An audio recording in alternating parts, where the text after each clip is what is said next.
मंत्र बड़े अद्भुत होते हैं, उनके द्वारा बहुत कुछ संभव हो सकता है, पर आप वो करते की विद्या है, कर्म प्रैक्टिकल कर्म है।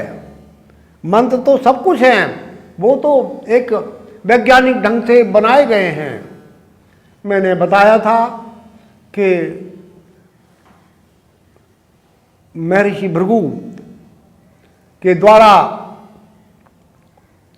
श्री सूक्त के 16 मंत्रों का ऋग्वेदिक के अंतर्गत ये उपनिषद बनाया गया, जबरदस्ती बना। परम शक्तिशाली मेधावी भृगु ऋषि की बहुत बड़ी कथा इसके पीछे है। मैंने पहले भी कहा था, उसको ही मैं आपको पूरे रूप से बताता हूं। उन मंत्रों का प्रयोग उस व्यक्ति के लिए किया। मैं भी सांसारिक व्यक्ति हूं, मैंने भी इसका प्रयोग अपने लिए करके देखा और मेरी मनोकामना पूरी हुई। कितने ही मेरे पास आने वाले भक्तजनों को भी ये प्रयोग, मैं छुपाता नहीं हूं कुछ भी चीज़। मैंने सिद्ध यज्ञ मंत्र संग्रह नामक एक छोटी सी पुस्तिका, जिसमें यहाँ होने वाले इस आश्रम पर नित्य के यज्ञ में जो 8 घंटे से भी अधिक रोजाना बिना रुके चलता है, 3 घंटे सुबह, 3 घंटे शाम, रात को और मध्याह्न में, इस प्रकार 45 साल से ये चलता है। आप भी हर इतवार को सुबह 7 बजे के उपरांत इसमें सम्मिलित हो सकते हैं। सारे उस पुस्तक में, सिद्ध यज्ञ मंत्र संग्रह में जो मंत्र दिए हुए सब उस समय हवन में प्रयोग किए जाते हैं और इन मंत्रों के द्वारा आपके जीवन में महत्वपूर्ण चमत्कार उपस्थित हो जाता है। बिल्कुल आपके करने की देर है। आप करेंगे, करिए और देखिए, इतनी सी बात है। हमने करा है और देखा है, वो हमारा संकल्प पूरा हुआ। हमारे पास आने वाले भक्तजनों का, श्रद्धावान साधकों का, जिन्होंने भी किया, जितना भी किया, जिस मात्रा में करेंगे, जितना गुड़ डालेंगे उतना ही मीठा होगा। ये बात बिल्कुल आपकी उपासना में, आपके संकल्प में भी बंधी हुई है। आप साधना करिए श्रद्धा के साथ, विश्वास के साथ, मंत्रों में, देवताओं में अनन्य निष्ठा रखिए, प्रार्थना करिए। प्रेजुडिस नहीं होना चाहिए, फिर ये मंत्र अपना कार्य कर सकते हैं, आपकी मनोकामना सिद्ध कर सकते हैं। और भी मंत्र हैं, वो भी मैंने बहुत व्यक्तियों पर टेस्ट करके देखे हैं। भगवती दुर्गा के मंत्र हैं, वो बिल्कुल पूरा कार्य करते हैं। ये मंत्र जो श्री सूक्त के बारे में मैं बात कर रहा था, मैं ऋषि भृगु एक मैं बाहर घूमते हुए क्षीर सागर में, जहाँ भगवान विष्णु दक्षिण दिशा में है, वो क्षीर सागर कहाँ है ये हमारे इतिहास में बताया गया है पूरा। और वहाँ पर भगवान विष्णु शेषनाग की शैया पर 1000 फनों का जो सर्प है वो उस पर निवास करते हैं। ऐसे खतरनाक सर्प पर कौन निवास करेगा, कौन सो सकता है? योग निद्रा अपने आप में बहुत बड़ा योग का विषय है।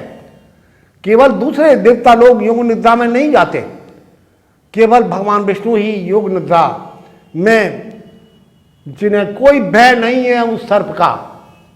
1000 फन, एक फन वाला सर्प ही काफी होता है, कोई भय नहीं है उन पर, कोई दुष्प्रभाव उस 1000 फन वाले सर्प का नहीं हो सकता।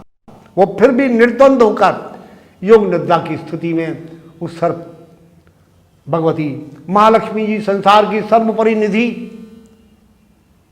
और शक्ति, उनके चरणों में निवास करती है। भृगु ऋषि वहां पहुंचे। ऋषि तपस्वी थे, होते हैं, और वो तो उद्भट प्रकार के ऐसे ऋषि थे, परम तपस्वी थे, क्या कुछ नहीं कर सकते। हमने देखा विष्णु जी उठे नहीं मेरे आने पर, और आवेश में आकर अज्ञानवश, एक तो जब आवेश आता है तो आदमी का, किसी बड़ा आदमी है, कितना भी ऋषि संत है, उसका भी ज्ञान नष्ट हो जाता है। एकदम पैर उठाकर जोर से उनकी छाती में लात मारी। इससे लक्ष्मी जी देख रही थी, बहुत नाराज हुई, और वो लात लगते ही विष्णु जी की योग निद्रा से उठे और विष्णु जी ने पैर पकड़ लिए ऋषि का। आपके, मेरा हृदय तो बड़ा कठोर है, हे ऋषि आपके पैर में चोट लग गई होगी। ऋषि इससे पानी पानी हो गए भगवान विष्णु की विनम्रता देखकर, किंतु लक्ष्मी को जी को बर्दाश्त नहीं हुआ। आज भी जो बढ़िया मूर्ति हैं, ठीक आर्टिस्टिक जो मना आर्ट वाले कलाकार बनाते हैं, उन विष्णु जी की मूर्ति के हृदय पर भृगु ऋषि का वो पद का चिन्ह होता है। वही मूर्तियाँ सबसे ज़्यादा अलौकिक होती हैं, अच्छी होती हैं, ठीक होती हैं, सिद्ध मूर्तियाँ मानी गई हैं। उनकी प्राण प्रतिष्ठा करी जाए तो बहुत बड़ी बात हो सकती है। लक्ष्मी जी ने कहा, अरे ब्राह्मण, तूने मेरे पति को, भगवान विष्णु को लात मारी है, जाओ, हम आप आज से शाप देते हैं, किसी ब्राह्मण के पास हम नहीं रहेंगे, निवास नहीं करेंगे, जाओ तुम ऐसे ही भूखे बंगाली रहोगे। ऋषि भी कम नहीं थे, उन्हें भी आवेश आ गया, तरारा आ गया, और वो भी अपने तपस्या के उस आवेश में कह गए, महालक्ष्मी जी आप संसार की सर्वे सर्वा हैं, फिर भी मैं कहता हूं ये 16 मंत्र लक्ष्मी उपनिषद के ऋग्वेदोक्त श्री सूक्त मैं बनाता हूं, और इन मंत्रों को ब्राह्मण का कोई भी अगर जप करेगा, हवन करेगा, तो पद्म मुद्रा के द्वारा जप पाठ इसका किया जाता है। ये पद्म मुद्रा है, और जो इसका हवन करेगा घी के द्वारा और जैसी सामग्री वर्णित है, आपको उसके यहाँ आना पड़ेगा। ऐसा हो ही नहीं सकता। आप मने करती हैं, मैं कहता हूं ब्राह्मण क्या, कोई दूसरा व्यक्ति भी, कोई भी जाति का व्यक्ति ऐसे करेगा तो निश्चित आपको बंधे हुए इन मंत्र देवता के अधीन होते हैं, इसलिए मंत्र देवता का स्वरूप होते हैं। लक्ष्मी जी की स्तुति की गई और बताया गया ये क्या है, अद्भुत है। ओम हिरण्यवर्णाम हरिणीम स्वर्ण रजस्तजाम चंद्राम हिरण्यमयीम लक्ष्मीम जातवेदो मावा ताम मावा जातवेदो लक्ष्मी मनपगामिनीम यस्याम हिरण्यम विद्यम गामश्वम पुरुषानहम अश्वपूर्वाम रथमध्याम अस्तिनाद प्रमोदिनीम श्यम देवी मुपवे श्रीमा देवीरजुगताम कांसो सिमताम हिरण्य प्रकारा माद्राम ज्वलंतीम तपताम तपयंतीम पद्मे स्थिताम पद्मवर्णाम तामी होप हुए श्रम। इस प्रकार ये श्री सूक्त के 16 मंत्र हैं। हमारी सिद्ध यज्ञ मंत्र संग्रह नामक पुस्तक में ये सारे मंत्र हैं। हर एक रविवार को इस स्थान पर यज्ञ होता है। माँ इन 16 मंत्रों का हवन कई बार आप सब लोग हमारे साथ बैठकर कर सकते हैं।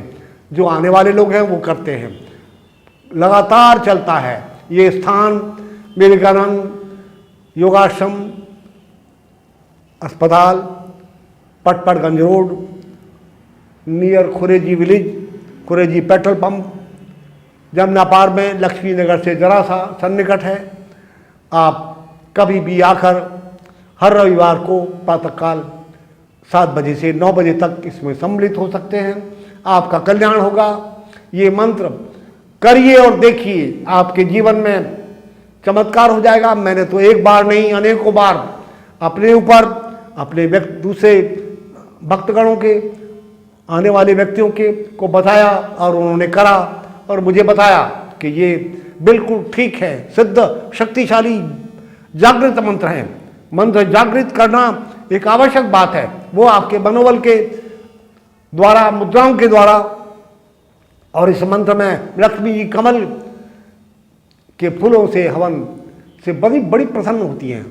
इसमें मैंने जो बताया था, कमल के फूल नहीं है किसी उसमें मौसम में, तो कमल के बीजों को जो चने भूनने वाला व्यक्ति है उससे भुनवा लीजिए, मखाने बन जाएंगे, वो कमल के पुष्प हैं, और आपका जीवन में उनके द्वारा हवन करिए।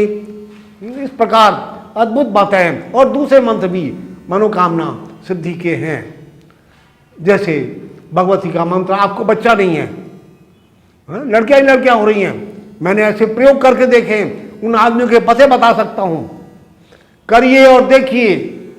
आप 3 बार एक साल में यहाँ इस स्थान पर विवेकानंद योगाश्रम हॉस्पिटल वाले जमुना पार्क के दिल्ली 51 में ये स्थान जो है, यहाँ भगवती माँ जगदम्बा दुर्गा जी की जागृत मूर्ति है, सिद्ध मूर्ति है, उनके सामने आके संकल्प करिए, मैं हे दुर्गा माँ आपके सामने वैष्णवी देवी की श्वेत रंग की सिंहवाहिनी भगवती की प्रतिमा है। ये पाकिस्तान से, जिला मुल्तान से आई जब पार्टी बना, दुनिया अपने पैसे लेके भागी वहाँ से। देखिए ये जागृत पत्थर भी, मूर्ति भी चलकर मेरे लिए कहाँ मुल्तान पाकिस्तान और कहाँ ये हरियाणा इस स्थान पर आई, और आज मेरे पास है। और वो बोलती है मूर्ति, श्रीमान मैंने अपने कानों से सुना है, और भी कई आदमी जिन्होंने यहाँ इस स्थान पर आकर भजन किया, उन्होंने इस मूर्ति का चमत्कार देखा है। वह सिद्ध मूर्ति हैं, इनके पास बैठकर प्रार्थना करिए, संकल्प करिए, मैं साल में 3 बार अग्निहोत्र करूँगा आपका, इस मंत्र का अपने आप भी पाठ करूँगा, जप करूँगा, और मेरे संतान की कामना है उसे पूरी करिए आप। मुझे आश्चर्य हुआ जब पहली बार एक इंजीनियर साहब यहाँ इंद्रलोक में रहते हैं, वो मेरे पास आए, 4 लड़कियां ही लड़कियां थीं, और वो हवन के लिए संकल्प करा। मैंने कहा आप संकल्प करिए, मैं आपको जानता नहीं, आप मुझे नहीं जानते, किसी ने बता दिया है, आप आए हैं, आप पता नहीं आपके पैसे खर्च हो जाए, आपका कार्य ना हो, कुछ भी है, आप एक प्रयोग तो पहले ही कर दीजिए, जो भी खर्च होगा मैं करूँगा। और उन निष्ठावान आदमी ने हमारे मने करने पर भी केवल संकल्प करिए, जब आपका कार्य पूरा हो जाए तब आकर इस स्थान पर 3 बार कुछ दिन ठहरने के बाद हवन दुर्गा जी का, सर्वा बाधा विनिर्मुक्तो धन धान्य सुतान्विता मनुष्यो मत प्रसादेन भविष्यति न संशय, ये मंत्र है। ये दुर्गा सप्तशती के 12वें अध्याय में आया है।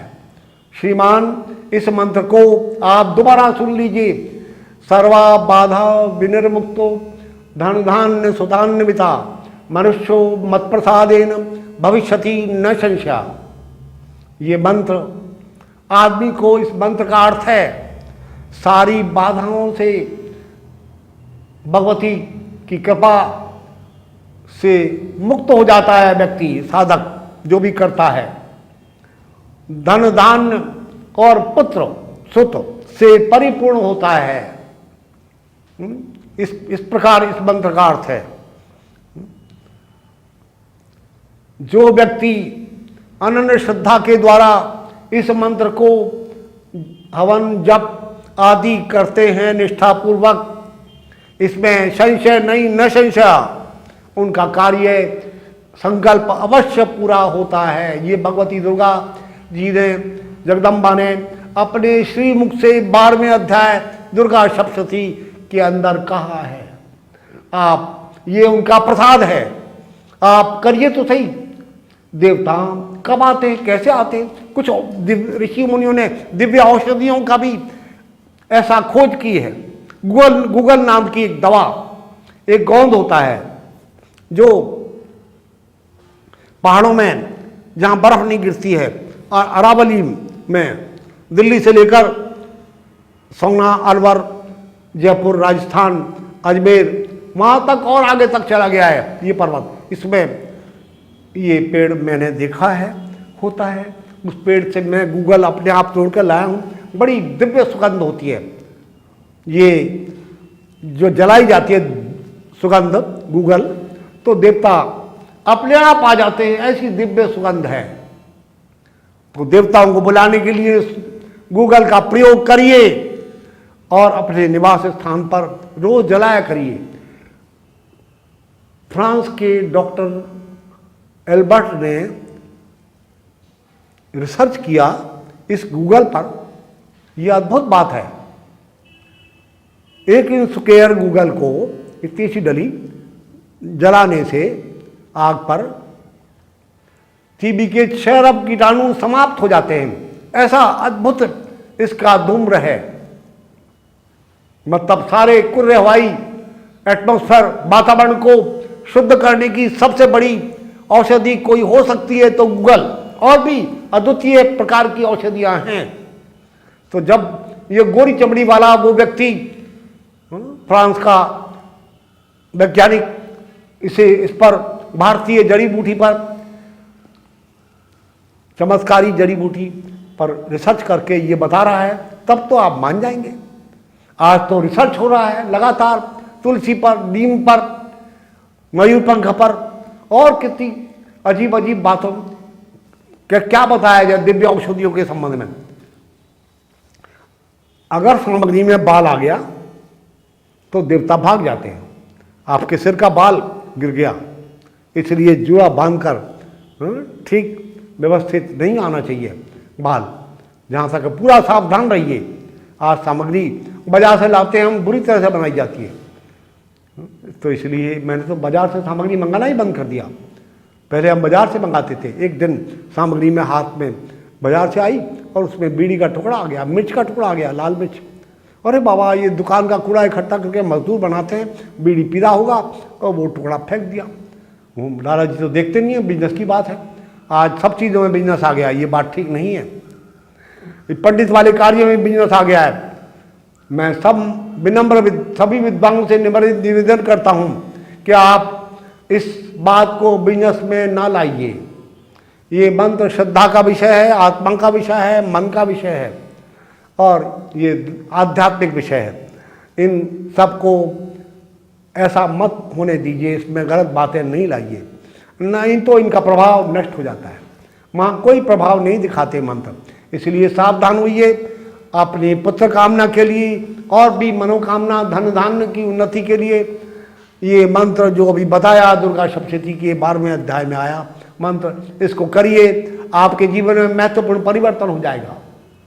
इसके बाद भी दुर्गा जी के 32 नाम ऐसे अद्भुत वो स्तोत्र है जिसके द्वारा अनेकों किस्म के भय, डर,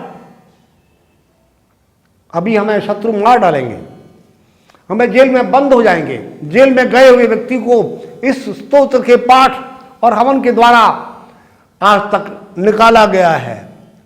मैं जगदीश कोहली, रिटायर्ड ऑफिसर, महानगर टेलीफोन निगम से। मैं इस आश्रम से को 35 साल करीब हुए।